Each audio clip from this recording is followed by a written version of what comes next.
Assalamualaikum warahmatullahi wabarakatuh. Shalom, Om Swastiastu, Namo Buddhaya, Salam Kebajikan. Yang terhormat kepada Ibu Dr. Ida Nurhaida, STMT, selaku dosen pengampu mata kuliah Pengenalan Teknologi Informasi dan Komunikasi. Kami izin untuk mempresentasikan hasil kerja kelompok kami untuk menuntaskan ujian akhir semester. Sebelumnya, izinkan kami memperkenalkan diri terlebih dahulu. Saya Syifa Nur Nabila dan rekan saya. Nama saya Margareta Corliss. Untuk mengefisiensi waktu, kami akan langsung membahas materi yang telah kami persiapkan. Kami mengambil latar belakang dari akulturasi budaya dan teknologi informasi yang memicu perkembangan pesat dalam masyarakat, meningkatkan kebebasan personal dalam menyampaikan ide, kritik, saran, dan bahkan hujatan yang sering kita jumpai. Fenomena viral tidak terhindarkan, menuntut adaptasi masyarakat dan responsibilitas pemerintah dalam menghadapi transformasi sosial. Maka paper ini berfokus pada pengaruh media sosial terhadap perubahan sosial masyarakat di Indonesia. Selanjutnya saya akan menjelaskan sedikit tentang media sosial. Pasti sudah banyak yang tahu mengenai media sosial ini ya. Jadi, media sosial merupakan platform online untuk partisipasi dan berbagi informasi. Kaplan dan Henlein mengatakan bahwa media sosial berbasis ideologi dan teknologi Web 2.0 memfasilitasi pertukaran konten yang dihasilkan oleh pengguna. Pasti kalian sudah tidak asing lagi tentang Facebook, Twitter, Instagram, dan masih banyak lagi yang memfasilitasi pembuatan halaman pribadi untuk komunikasi dan berbagi informasi. Berbeda dengan media tradisional, media sosial memanfaatkan internet lalu mengundang partisipasi terbuka dan memungkinkan pertukaran informasi tanpa batas waktu. Selanjutnya saya akan menjelaskan tentang sejarah media sosial. Media sosial telah berkembang pesat selama bertahun-tahun. Pada tahun 2002, Friendster merajai media sosial. Namun, kini sudah banyak media sosial dengan keunikan dan ciri khasnya masing-masing. Sejarah media sosial dimulai pada tahun 1970-an dengan ditemukannya sistem papan buletin yang memungkinkan orang berkomunikasi dengan orang lain melalui email serta mengunggah dan mengunduh perangkat lunak. Semua ini dilakukan melalui saluran telepon yang terhubung ke modem. Lalu ada situs web GeoCities yang diluncurkan pada tahun 1995. GeoCities menyediakan web hosting, layanan yang menyewakan penyimpanan data untuk situs web sehingga kita dapat mengaksesnya dari mana saja. GeoCities adalah tonggak pertama dalam pembuatan situs web. Dari tahun 1997 hingga 1999, media sosial yang pertama muncul yaitu 6degree.com dan classmates.com. Selain itu, pada tahun ini juga muncul situs web blogger yang memungkinkan pengguna membuat halaman situs pribadi. Lalu, pada tahun 2002 diluncurkannya Friendster, yang merupakan platform media sosial dengan pertumbuhan tercepat dan kehadirannya sungguh luar biasa. Kemudian pada tahun 2003 hingga saat ini bermunculan berbagai media sosial dengan fitur dan manfaat yang berbeda-beda seperti LinkedIn, MySpace, Facebook, Twitter, Wiser, dan Google+. Media sosial kini juga menjadi alat atau aktivitas pemasaran digital seperti pemeliharaan media sosial, rekomendasi media sosial, atau aktivitas media sosial. Oleh karena itu, media sosial kini menjadi salah satu layanan yang disediakan oleh digital agency. Peran media sosial dalam masyarakat. Media sosial memiliki peran yang signifikan dalam masyarakat modern. Secara keseluruhan, media sosial memiliki pengaruh yang sangat besar dalam membentuk budaya, opini, dan cara kita berinteraksi satu sama lain di masyarakat modern. Yang pertama ada komunikasi dan keterhubungan media sosial, yakni memungkinkan orang untuk terhubung satu sama lain secara global, tanpa batasan geografis. Ini memfasilitasi komunikasi instan melalui pesan teks, panggilan video, atau berbagai konten multimedia. Memungkinkan orang untuk tetap terhubung dengan teman, keluarga, dan rekan kerja di seluruh dunia. Yang kedua, berbagi informasi. Media sosial memainkan peran penting dalam menyebarkan informasi. Orang dapat dengan cepat membagikan berita, artikel, video, atau informasi penting lainnya kepada jaringan mereka. Hal ini memungkinkan penyebaran informasi secara luas dan cepat. Yang ketiga, ada pengaruh dan opini publik. Media sosial memiliki kekuatan untuk mempengaruhi opini publik. Melalui platform ini, orang dapat mengekspresikan pendapat mereka tentang isu-isu sosial, politik, budaya, kampanye, gerakan sosial, atau petisi, seringkali dimulai atau didorong melalui media sosial. Yang keempat, pemasaran dan promosi. Media sosial adalah alat yang kuat untuk pemasaran dan promosi bagi bisnis. Pengguna dapat berinteraksi langsung dengan pelanggan, membagikan konten promosi, dan membangun hubungan dengan audiensi mereka. Yang kelima, ada pendidikan dan kesadaran. Media sosial juga menjadi platform untuk berbagi pengetahuan, ide, dan informasi pendidikan. Ada banyak konten edukatif seperti tutorial, kelas daring, dan sumber daya belajar yang dapat diakses melalui media sosial. Yang keenam, kesadaran dan kampanye amal. Banyak organisasi non-profit yang menggunakan media sosial untuk meningkatkan kesadaran tentang masalah sosial dan menggalang dana untuk kampanye amal mereka. Hal ini memungkinkan mereka untuk mencapai audiens yang lebih luas dan mendapatkan dukungan. Yang ketujuh, pengaruh terhadap kesehatan mental. Media sosial memiliki banyak manfaat. Juga penting untuk dicatat bahwa penggunaan yang berlebihan atau interaksi yang tidak sehat dengan media sosial juga dapat berdampak negatif pada kesehatan mental individu, seperti peningkatan kecemasan atau perasaan kurangnya harga diri karena perbandingan sosial. Maka dari itu, jangan lupa batasi penggunaan media sosial. Selanjutnya saya akan menjelaskan tentang evolusi media sosial. Yang pertama, era komputasi konvensional. Pada tahun 1978, awal dari penemuan sistem papan buletin yang memungkinkan pengguna untuk terhubung dengan orang lain menggunakan surat elektronik ataupun mengunggah dan mengunduh perangkat lunak. Semua ini masih dilakukan dengan menggunakan saluran telepon yang terhubung dengan modem. Yang kedua, era internet dan World Wide Web.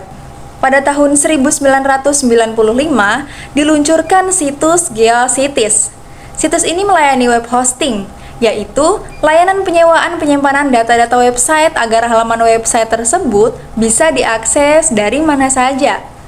Dan kemunculan GeoCities ini menjadi tonggak dari berdirinya website-website lain.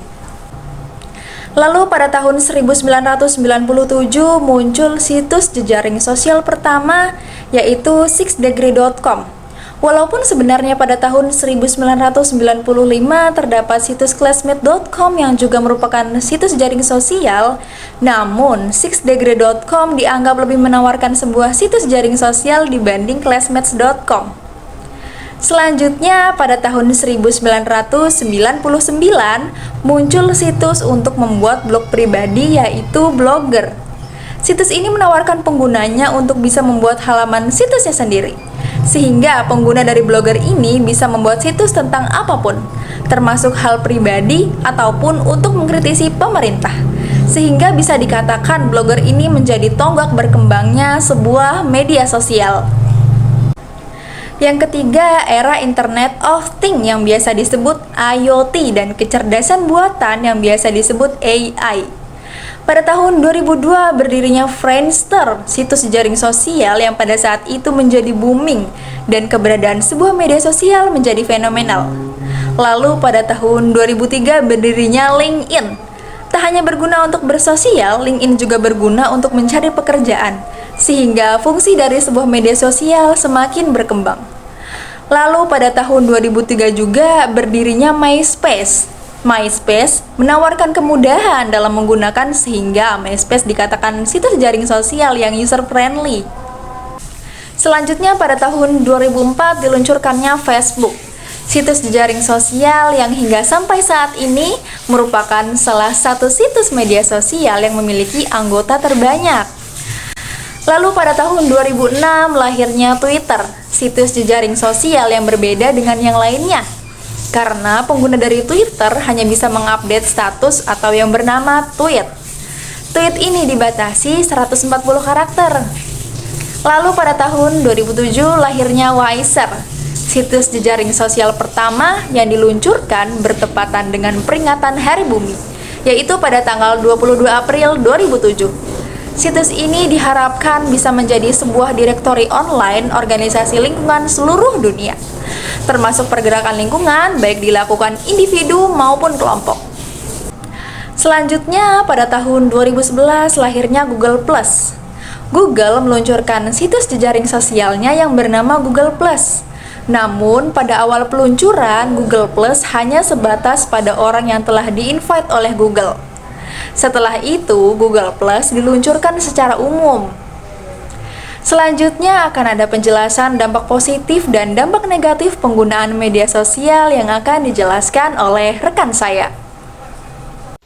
Dampak positif media sosial memudahkan kita untuk berinteraksi dengan banyak orang melalui media sosial. Kita dapat dengan mudah berinteraksi dengan siapa saja, termasuk artis favorit kita yang juga menggunakan media sosial terkenal, seperti Facebook dan Twitter. Memperluas pergaulan media sosial membuat kita bisa memiliki banyak koneksi dan jaringan yang luas. Tentu saja hal ini berdampak positif bagi orang yang ingin mendapatkan teman atau pasangan hidup dari tempat yang jauh atau negara asing. Jarak dan waktu bukan lagi masalah di era media sosial seperti sekarang ini. Hubungan jarak jauh bukan lagi halangan besar karena kita tetap dapat berinteraksi dengan orang lain kapan saja walaupun dipisahkan oleh jarak yang cukup jauh. Dampak negatif media sosial menjauhkan orang-orang yang sudah dekat dan sebaliknya. Orang-orang yang terjebak dalam media sosial memiliki kelemahan besar, yaitu beresiko mengabaikan orang-orang di kehidupannya sehari-hari. Membuat orang-orang menjadi kecanduan terhadap internet dengan kepraktisan dan kemudahan menggunakan media sosial, maka orang-orang akan semakin tergantung pada media sosial dan pada akhirnya akan menjadi kecanduan terhadap internet. Menimbulkan konflik melalui media sosial, siapapun bebas mengeluarkan pendapat, opini, ide, gagasan, dan lainnya. Namun, kebebasan yang berlebihan tanpa adanya kontrol seringkali menimbulkan potensi konflik yang akhirnya berujung pada perpecahan. Pengaruh media sosial terhadap sosial masyarakat. Media sosial memiliki dampak positif dan negatif terhadap perubahan sosial masyarakat Indonesia. Dampak positifnya mencakup perubahan sosial menuju yang lebih baik, efektivitas dalam memperoleh informasi, dan kemudahan berkomunikasi dengan pemimpin melalui media sosial. Di sisi ekonomi, masyarakat memanfaatkan media sosial untuk berbisnis.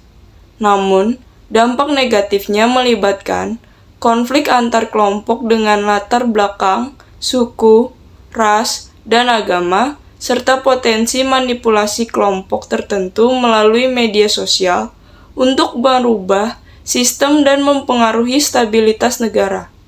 Selain itu, terdapat kesenjangan sosial dan penyebaran pola perilaku menyimpang yang diamplifikasi di media sosial, mengurangi interaksi sosial di dunia nyata.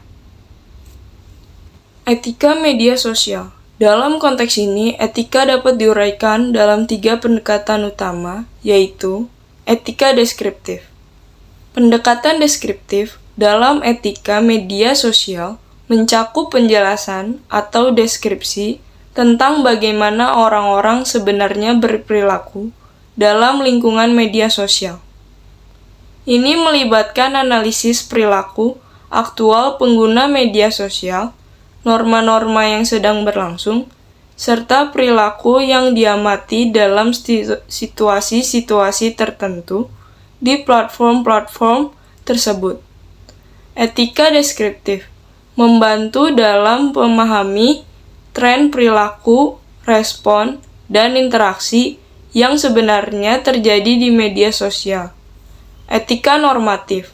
Pendekatan normatif dalam etika media sosial berkaitan dengan pembentukan norma-norma dan aturan-aturan moral yang dianggap ideal atau diinginkan dalam penggunaan media sosial.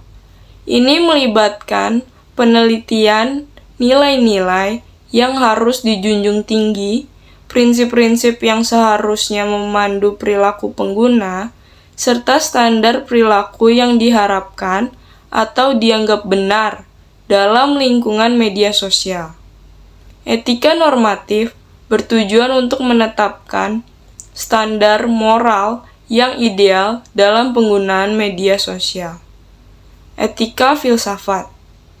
Pendekatan filsafat dalam etika media sosial melibatkan penelitian terhadap konsep-konsep filsafat terkait moralitas untuk menganalisis perilaku dan keputusan yang dibuat oleh individu atau kelompok dalam konteks media sosial.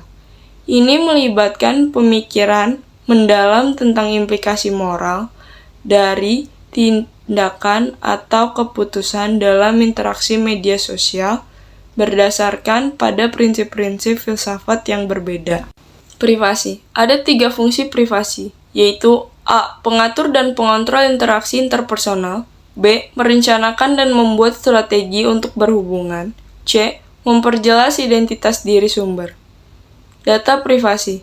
Data dapat dikatakan data pribadi jika pada data tersebut dapat digunakan untuk mengenali atau mengidentifikasi seseorang. Contoh dari data pribadi adalah nomor identitas mahasiswa beserta nama mahasiswa tersebut pada absensi. Nomor identitas tersebut dapat digunakan sebagai salah satu cara untuk mengidentifikasi mahasiswa tersebut. Namun apabila pada absensi tersebut hanya terdapat kumpulan nomor identitas mahasiswa tanpa dilengkapi dengan nama mahasiswa tersebut, maka hanya disebut data. Alasannya, karena data tersebut belum bisa digunakan untuk mengidentifikasi seseorang. Privasi komunikasi. Komunikasi adalah pengiriman dan penerimaan pesan atau berita antara 2 orang atau lebih sehingga pesan yang dimaksud dapat dipahami. Privasi komunikasi dalam teknologi informasi membahas tentang bagaimana cara seseorang dapat berkomunikasi satu sama lain melalui teknologi informasi tanpa dipantau oleh pihak ketiga karena setiap orang memiliki batasan privasi. Oleh karena itu, kita juga harus menghargai batasan tersebut. Hanya melalui undang-undang dan metode tertentu, maka batasan pada privasi komunikasi dapat diabaikan. Privasi online. Berbagai data dan informasi yang dikumpulkan dengan peningkatan frekuensi dan dalam konteks yang berbeda, membuat individu menjadi lebih transparan. Bahkan, terkadang seseorang dengan mudahnya menyebarkan opininya melalui akun jejaring sosial yang akrab digandrungi remaja. Biaya sosial dan finansial yang ditanggung untuk memperoleh dan menganalisis data ini meningkat tajam seiring dengan kemajuan teknologi. Fenomena ini menimbulkan masalah. Ada kekhawatiran bahwa internet dapat mengikis privasi dan masalah privasi dalam interaksi sosial secara offline atau tatap muka. Semakin menjadi masalah yang besar dalam interaksi secara online, ada sejumlah ancaman khusus ketika melakukan transaksi secara online berkaitan dengan privasi. Sebagai contoh, pengaruh berselancar melalui media sosial internet berarti bahwa saat beraktivitas secara online, secara tidak langsung kita meninggalkan data berupa jejak digital di banyak bidang kehidupan kita yang sebelumnya dianggap offline. Perkembangan yang sangat cepat dengan daya komputasi, seperti pengolahan kecepatan, peningkatan kapasitas penyimpanan, konektivitas komunikasi yang lebih luas, dan ukuran kapasitas koneksi dengan biaya rendah, semua pada akhirnya mempengaruhi privasi. Oleh karena itu, ada isu-isu privasi penting terkait dengan aktivitas online. Statistik penggunaan media sosial menurut We Are Social 2023 menunjukkan bahwa jumlah pengguna media sosial Indonesia mencapai 167 juta pada Januari 2023. Jumlah tersebut setara dengan 60,4% dari populasi di dalam negeri. Jumlah aktif media sosial pada Januari 2023 mengalami penurunan 12,57% dibandingkan pada tahun sebelumnya yang sebanyak 191 juta jiwa. Penurunan itu menjadi yang pertama kali terjadi dalam satu dekade terakhir. Adapun waktu yang dihabiskan bermain media sosial di Indonesia mencapai 3 jam 18 menit. Durasi tersebut menjadi yang tertinggi ke-10 di dunia. Selanjutnya, jumlah pengguna internet di Indonesia tercatat sebanyak 212,9 juta pada Januari 2023. Berbeda dengan media sosial, jumlah pengguna internet pada awal tahun ini masih lebih tinggi 3,85% dibandingkan pada periode yang sama tahun sebelumnya. Dari jumlah tersebut, 98,3% pengguna internet di Indonesia menggunakan telepon genggam. Selain itu, rata-rata orang Indonesia menggunakan internet selama 7 jam 42 menit setiap harinya. Contoh perusahaan yang sukses mengadopsi media sosial.